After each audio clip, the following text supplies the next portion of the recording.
The day was May 6th in Homestead, Pennsylvania at the Carnegie Steel Mill. This is my 5th day working now straight. It's a dog's life. Now those men work 12 hours and sleep and eat out 10 more. You can see a man don't have much time for anything else. I work for little pay, just enough to feed me. It's cold and rainy this time of year, about the only time this work is bearable.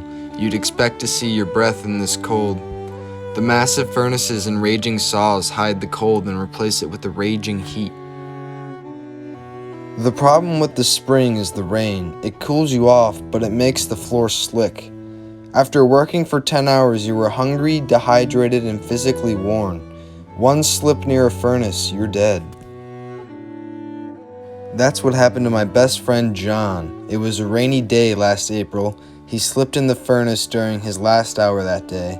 He could have been saved, but everywhere in this pandemonic shed of thunder, of reversing engines, the crash of falling iron, the rumbling growl of rollers, the howl of horrible saws, and the deafening hiss of escaping steam masked his screams. He was the lucky one. This work is hell. I lost 40 pounds after the first 3 months. Every day after work, I look into the mirror and don't recognize myself. I make just enough to feed me and eat whenever I can.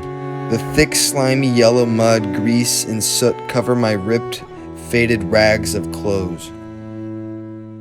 The biggest problem, however, is hydration. These mills are hot in the winter, but in the summer they are unbearable. I drink 2 buckets of water over 12 hours, and the sweat soaks through my shirt, drips down my legs, and fills my socks and shoes.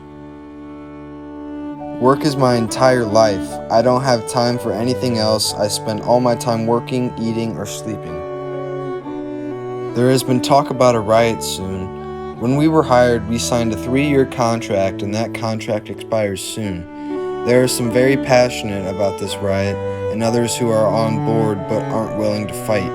Whatever this is, I just hope it brings good.